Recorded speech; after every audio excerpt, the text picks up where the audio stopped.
Have you ever watched little kids and how much enthusiasm and joy they seem to have, sometimes at the most simple of things? My grandkids, if you feed them ice cream, they are just beside themselves. They enjoy the ice cream. And let me tell you, they're enjoying it as they're eating it. They're not thinking about how yesterday's flavor may have been tastier. They're not thinking about whether or not they'll have ice cream tomorrow. They're just enjoying the ice cream in the moment. I had 3 of my grandkids over the other day, and we came across a little bug. It was a walking leaf. I guess actually it was a flying leaf, because as they were looking at it, to their delight, that leaf just spread its wings and flew over to a flower. And so they went over to this plant that it was on, and they were just absolutely delighted when they were able to spy that little insect on the flower and on the leaf. It was just total fascination to them, and they savored every second of it. And then they were off to the next thing. They went over to a little grape arbor that their great-grandparents had planted years before any of them were born, and started plucking grapes off of it. We had to kind of watch them and get them rinsed off, or they would have just gobbled them down right there. But the thing about little kids is they understand living in the present. Now, it's true, they don't have much of a past to have any regrets over that. They don't carry a lot of baggage from their earlier years. And most little kids aren't really that concerned about the future. They're just living in the moment. And because they're living in the moment, they are just happy, it seems, all the time. Now, I realize they have their moments, but for the most part, kids live in the present and they are just happy, happy, happy. Watch them sometime coloring a picture. Their entire focus is on that picture that they're working on, or riding a bicycle, and how much concentration they put into that, and the exhilaration that they get when they are actually free and on that bicycle. They really are living in the present. I believe that's a key. That's something that we adults could learn from our own past childhoods. Because most of us, I suspect, had a fairly happy childhood. We didn't realize what we had when we had it, I'm sure, but looking back on it, we probably agree that we had it made in many ways, especially if you were raised in a Christian household. There's a couple passages that I think really need our attention as far as learning to live in the moment, or to live in the present. And the first one is found in Ecclesiastes chapter 7 and verse 10. Solomon, the wisest man who ever lived, said this: "Do not say, 'Why were the old days better than these?' For it's not wise to ask such questions." You get too caught up with the past and you become dissatisfied with the present. And it's natural. When we look back on the past, we don't think so much about the pains and the disappointments we had. We usually think of the good times that we had. And we forget that there were some things that we went through that we would prefer not to go through again. The point is, we didn't have it perhaps as made as we thought we did. And so we shouldn't look back on the past and be questioning why things were so much better then. It's not that we don't learn from the past, and it's not that there weren't some things that actually were better. We've talked about the way we lived when we were younger, living in the present rather than in the past or the future. But for the most part, what trying to live in the past does to us is it makes us dissatisfied today. And then we have instruction from the wisest man, who was also deity, from Jesus.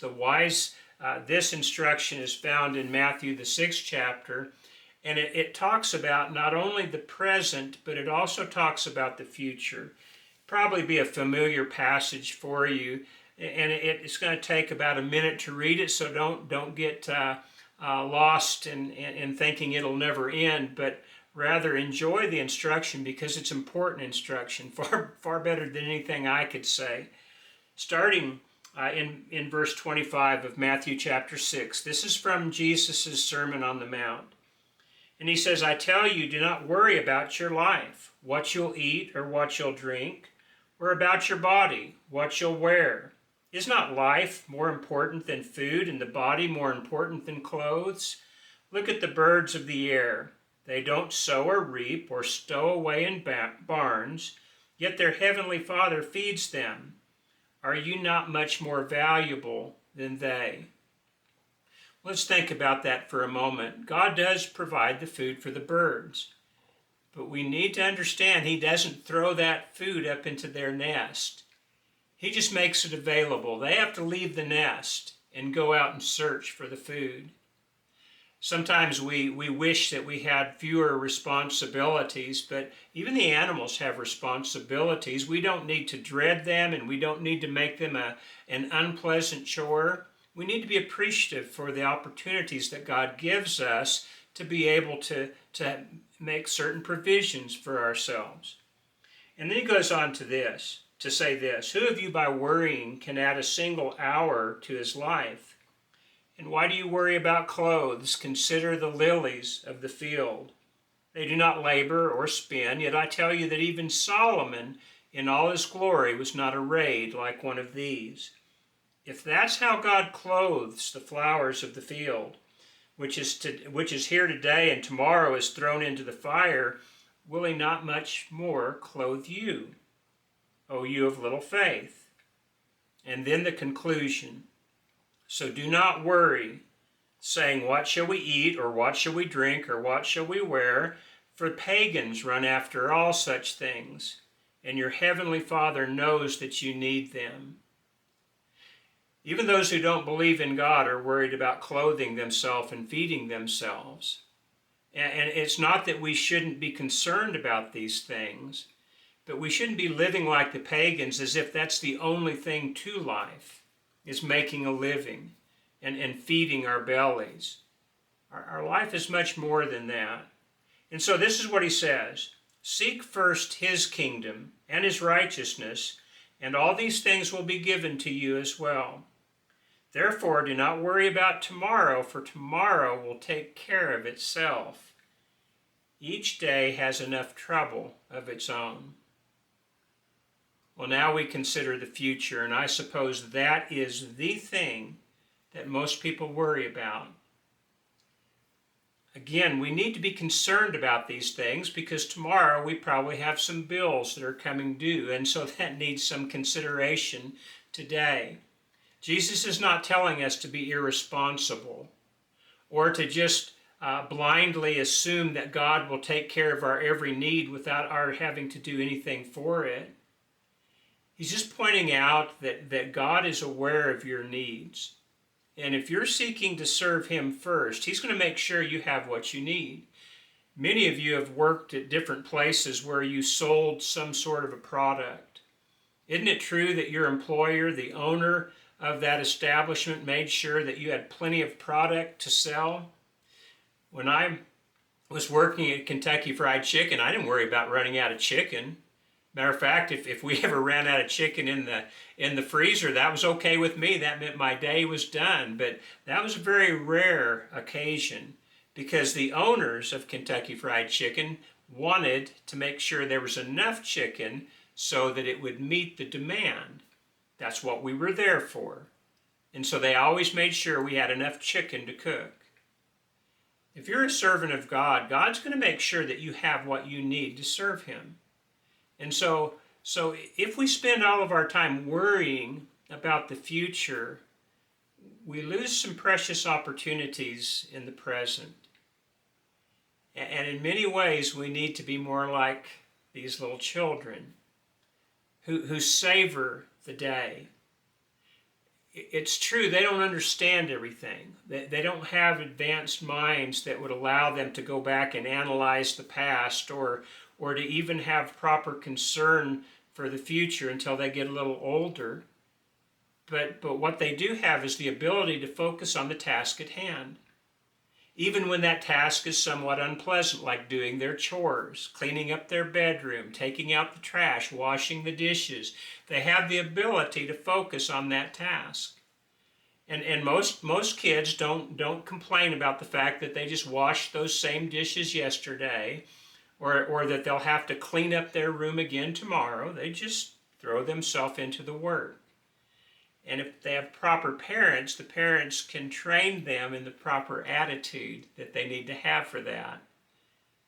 But as we get a little bit older, there comes a point where even though we have our needs provided for by our parents, get a little bit older and we get a little bit less satisfied with being under our parents' authority all the time. That's natural. As we go through our teen years and start to approach the young adult years, there is something within us that wants us to do it ourselves, to have our own car, to have our own place to live, to have our own families. And so that's a natural thing. But it's also something that instead of just thinking about those and obsessing over those, that we still enjoy the day. We just start thinking about how we might be able to obtain the things that we'd like to enjoy tomorrow. That's the proper way to do it.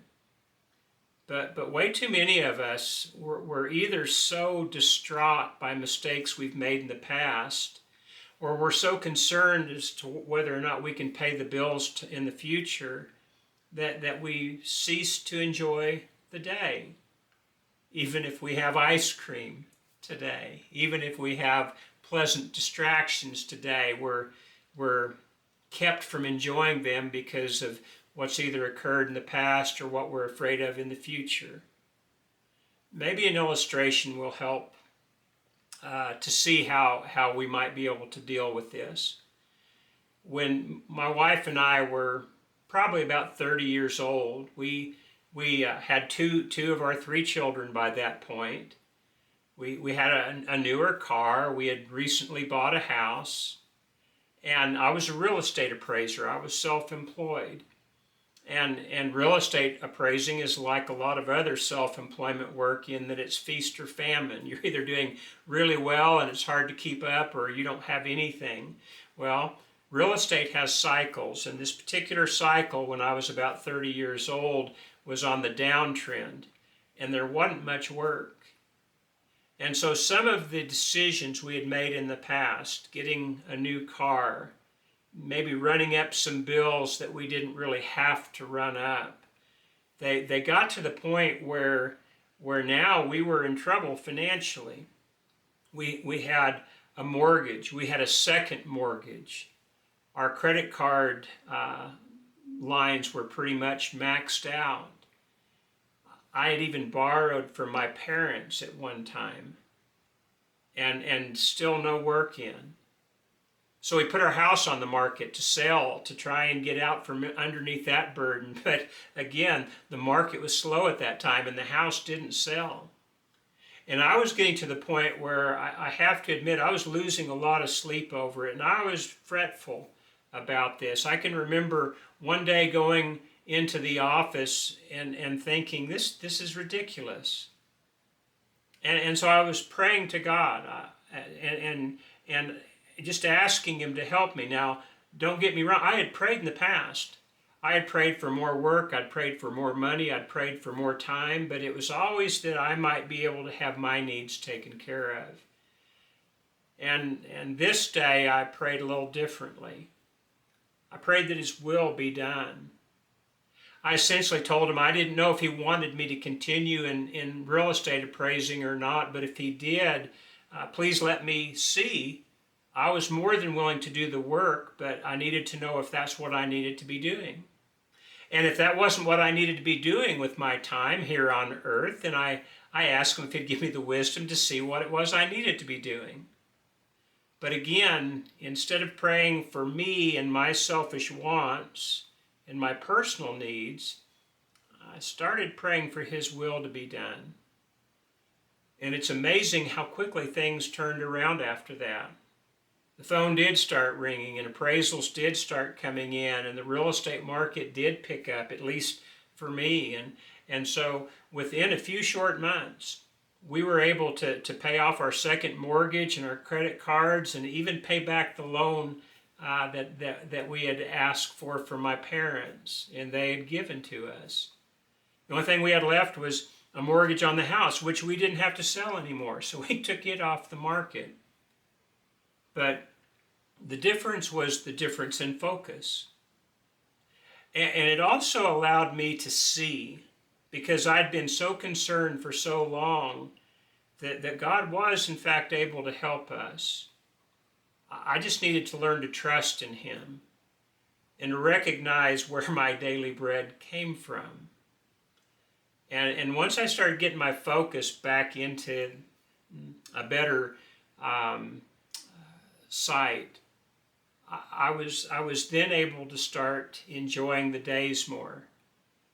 And we did. We started enjoying little activities. The family still didn't have an awful lot of money, but we'd go out and up to the mountain in Wyoming. We lived in Casper, Wyoming, and we'd have a picnic up there. We'd go out to the lake that was just 45 minutes away, and gasoline was affordable back then, and we'd just enjoy some family time.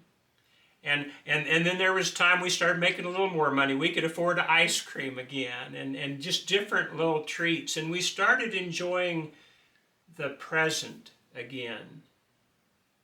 We tried to learn the lessons from the mistakes in the past, and we were very much aware of our responsibilities in the future, but we started enjoying the present again. And I believe that's one of the keys to a good life, is not to be absolutely blind to what's happened in the past or what's going to be needed in the future, but to enjoy the moment, and also to have your eyes open to the things that we need to be doing today. You'll enjoy life more. You'll savor life more. You don't believe that? Are you worried about tomorrow? Just how much of today have you enjoyed?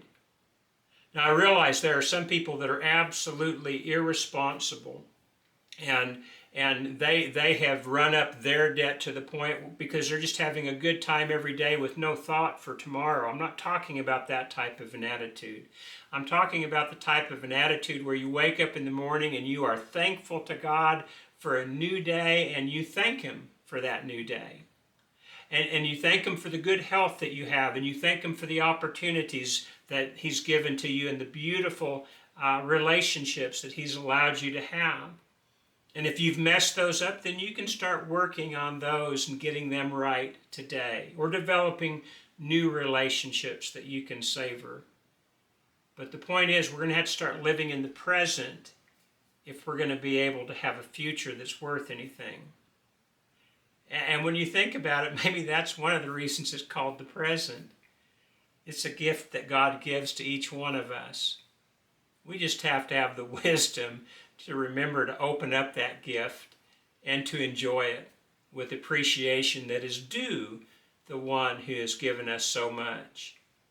Someday there will be heaven, and we need to be looking towards the future enough to be realizing that this is where we want to be, and we need to start acting accordingly now.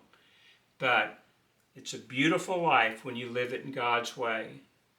The only thing that we really need to do is to learn to trust in Him more, to do His part, and then be more willing to take on the responsibility that's rightfully ours. And maybe one more thing, to learn to let go of the past and forgive ourselves for sins that we've repented of. Let go of the past. Don't worry so much about the future. Enjoy the present. And just see if your life isn't better. And see if the life around you, of the people around you, isn't better as well. Well, that's enough for today. Thank you for listening today, and I hope we'll see you again at the next video. Until then, I pray that God will richly bless you as you seek to serve Him to the best of your ability and enjoy the present today. God bless.